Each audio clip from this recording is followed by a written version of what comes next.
Imagine a beauty so radiant it cracked the very gates of hell. Imagine a maiden whose single scream froze the entire world in an eternal heartless winter. Forget the myths you've been told about the victim. Today, we are unearthing the rise of the Iron Queen. From the sun-drenched flower fields of Sicily to the cold obsidian throne of the abyss, we are decoding the woman who rules both life and death. She is the bridge between the light and the dark. She is the Empress of the Dead. Welcome to Preyo Tidings, the home of the world's most powerful legends. I'm your host, and today we're exploring the dual soul of Persephone, the maiden of spring and the cold queen of the underworld. Stick with us, because this isn't just a story about a goddess, it's a blueprint for reclaiming your own power. Before she was the queen of shadows, she was known simply as Kore.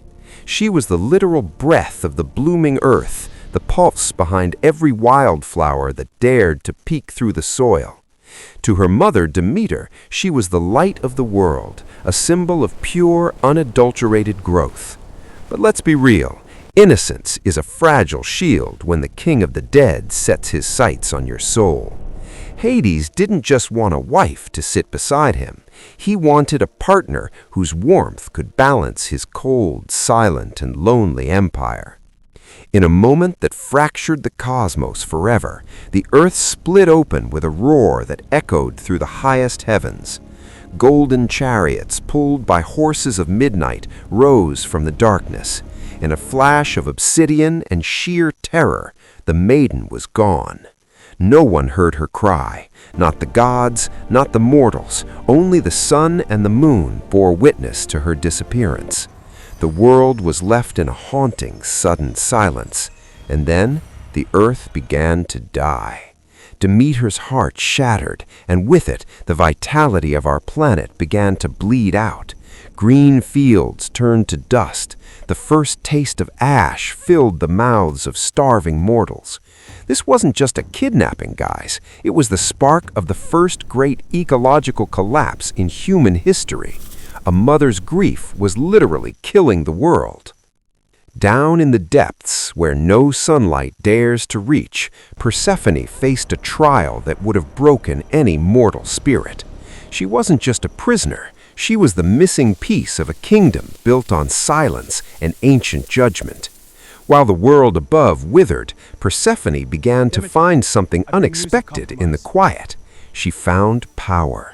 Hades offered her treasures beyond imagination, gold, jewels, eternal riches. But she realized early on that true power didn't lie in gold, it lay in influence. She spent her time learning the laws of the dead. She studied the weight of a human soul and the absolute finality of the river Styx. This was her training ground. This was the place where the soft, helpless Kore died, so the formidable Persephone could be born. She stood amidst the titans and the spirits of fallen heroes, realizing that even in the deepest darkness, one can command. Her eyes, once filled with the colors of spring, started to reflect the violet flames of the abyss. She stopped waiting for a rescue. She started negotiating. While the gods on Olympus were arguing over her fate, she was already carving her name into the throne of the dead. It was a baptism of fire and shadow. The moment of truth arrived when Hermes descended to bring her back. But the underworld never lets go for free. In the shadows, Persephone made a gamble that would bind her to the darkness forever. She tasted the pomegranate, 6 seeds of ruby red that tasted like blood and destiny. Was it a trick, or was it her final act of defiance against her mother's control? By eating those seeds, she became a bridge, a legal loophole that even Zeus couldn't override. She accepted her fate as a sovereign. Now, when she sits on that throne, she isn't just a consort. She is the one who delivers justice. She is the one who calmed the rage of Hercules and listened to the tragic melodies of Orpheus. Her power is quiet, but it is absolute. She suppresses the rebellions of the restless dead. When the Furies scream for blood, it is her hand that directs their wrath. She became the keeper of the deep earth's secrets. Her name became a whisper of hope for the weary and a scream of terror for the sinners. We are about to get into the part where Persephone absolutely crushes her enemies. But before we do, if you're vibing with this deep dive, hit that subscribe button for Preyo Tidings. We drop the world's most powerful legends every single week. Go ahead, drop the word queen in the comments right now if you believe in reclaiming your own power. Do not mistake her mercy for weakness. Persephone has crushed anyone who dared to disrespect her reign. Remember Minthe, the nymph who tried to seduce Hades and mocked the queen? Persephone didn't just get angry, she transformed her into a lowly plant to be stepped on for eternity.